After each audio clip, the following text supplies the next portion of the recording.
For decades, the Kennedy clan has been one of America's most powerful and most prosperous. But they also have a lot of kids, leaving RFK Jr. with less than what you might expect. Hi, everybody. I'm Brittany Lewis, a breaking news reporter here at Forbes. Joining me now is Forbes senior editor, Chase Peterson-Withorn. Chase, thanks for coming on. Yeah, thanks for having me. Forbes is tracking the net worths of all 2024 presidential hopefuls. You're looking into Robert F. Kennedy Jr. My first question, what's his net worth? Yeah, so we estimate Robert F. Kennedy Jr.'s net worth to be about $15 million. Huge number. Walk us through that a little bit. How did he amass that wealth? Yeah, so, obviously 15 million is, a pretty substantial net worth to have, although it might surprise some people because, of course, he's a Kennedy, and the Kennedys are known for being extremely wealthy, and 15 million is not a low number, but we estimated the whole Kennedy family's net worth in 2015 to be like 1.2 billion. So 15 million is a relatively small portion of that, but basically we think RFK Jr.'s put together about $15 million. Some of that's tied up in real estate, about a quarter of it. Another quarter of it or so comes from Kennedy Family Trusts. And then his wife, Cheryl Hines, the actress, her net worth is included in our analysis. And we think she has at least $1 million or so tied up in some retirement accounts. And then they have, a sort of some cash in the bank and other holdings. And so when you add it all up, it comes out to about $15 million. $15 million compared in the grand scheme of $1.2 billion really is chump change. So why is his wealth so little compared to the entire Kennedy family? Yeah, I mean, I think the sort of easy, simple explanation is just that the Kennedy family tree is very large and it has a lot of branches. So, RFK Jr. is one of 29 grandchildren of Joe and Rose Kennedy, who created the fortune. And then there are more than 100 sort of great-grandchildren and other descendants on down the line. So once you start to spread wealth among generations in a large Irish Catholic family, many of the branches, had themselves large Irish Catholic families. It all starts to get sort of spread out, pretty quickly. And so, especially for somebody like RFK Jr., who himself was one of 11 children of Bobby and Ethel Kennedy. So even sort of within his branch, he's sort of in one of the bigger branches of a tree that has many branches. Yeah, definitely. It's like a pie. And when you get smaller and smaller, those slices of pie get tinier and tinier. But $15 million slice pie isn't that bad. Can you walk us through the Kennedy family political dynasty a little bit? And let's go back to the beginning. How did they build that wealth? Yeah, so basically, the Kennedy family fortune begins with Joe Kennedy. And, he started establishing trusts for his kids in the 1920s. And so we're talking, 100 years ago.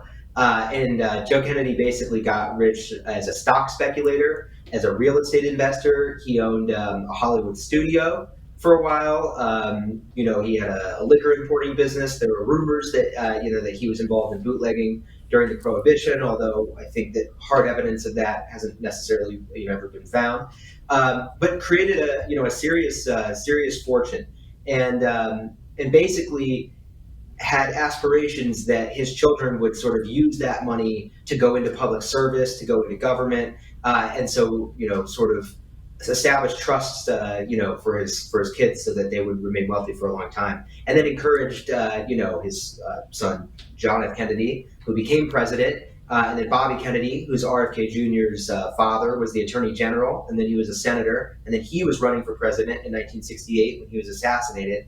And then RFK Jr.'s uncle, Ted Kennedy, was a longtime senator who also ran for president. And then, of course, there are tons of other members of the Kennedy family that are ambassadors or have been ambassadors, congressmen, local offices, even have just married into other politicians like Maria Shriver, who used to be married to Arnold Schwarzenegger, who was the governor of California.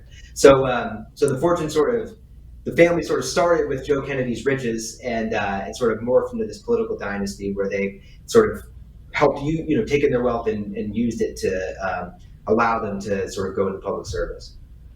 I do want to talk about Robert F. Kennedy Jr., the candidate. As you said, he's part of this long history of Democrats. He's running as a Democrat, but his views, I was just in Iowa at the Iowa State Fair. He was there. I had a chance to ask him some questions. And one of my biggest takeaways from the fair was that Republicans were very interested. Republicans wanted, if they were Trump supporters, some of them said, hey, I would want Donald Trump to tap him as vice president. Are his views and his platform similar to his family's? Yeah, it's really interesting because he's the fourth Kennedy to run for president, and he's sort of the first one to do it without the major backing of his family. I mean, several prominent members of the family have come out and denounced certain things that he said. As far as I can tell, the Kennedy family isn't putting big money into his campaign, whereas, John F. Kennedy's campaign very famously, there's a famous story where Joe Kennedy's, the way it goes is that Joe Kennedy said, I'm not paying for a landslide. And that was a very close election. And so it was known that Joe Kennedy's money was behind JFK.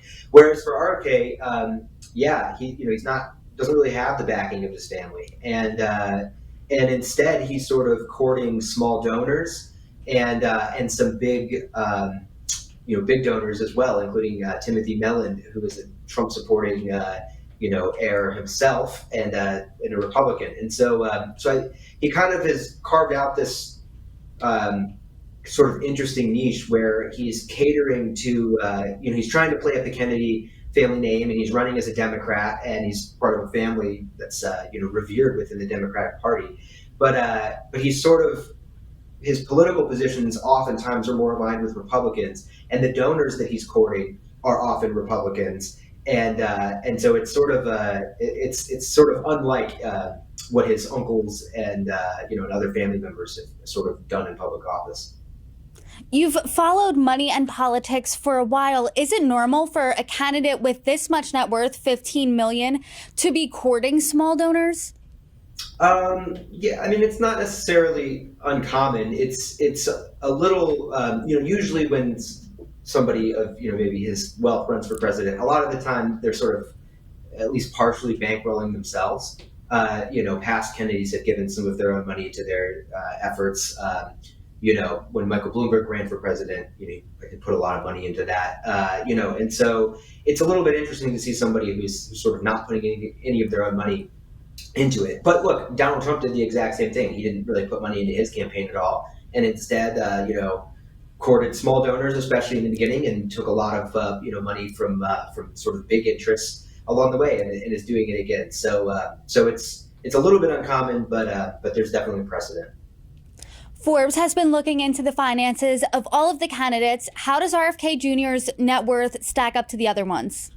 Yeah, so I mean, as you might imagine, he's certainly one of the wealthier candidates running for president in 2024. But I think you might think of him as being sort of among the richest of the rich, and that's definitely not the case. 15 million puts him not too much above President Joe Biden, who we estimate to be worth 10 million, and it puts him very far away from somebody like Vivek Ramaswamy, who's worth hundreds of millions. At least 630 million, I think, was our most recent estimate for him, and it puts him nowhere near somebody like Donald Trump, who we estimate to be worth $2.5 billion. So he's sort of in that camp of, definitely a wealthy candidate running for president, but nowhere near those people. And if you look back at past campaigns, we had several billionaires sort of test the waters, in past years. And you even had, somebody like Mitt Romney or something who is noticeably wealthier than Robert F. Kennedy Jr. You could call Robert F. Kennedy Jr. a long shot in this election. In national polls, Biden is far away the leader in the Democrat primary. But traditionally, does a presidential run help or hurt someone's net worth? Yeah, so it really depends on the candidate. But sometimes going into public office and foregoing being in the business sector, can hurt your net worth, at least in the short term. But oftentimes, the added exposure from running a campaign, especially a national campaign for president, is good for business. And even going into business, or into government, you can get book deals and go work as a lobbyist and things like that.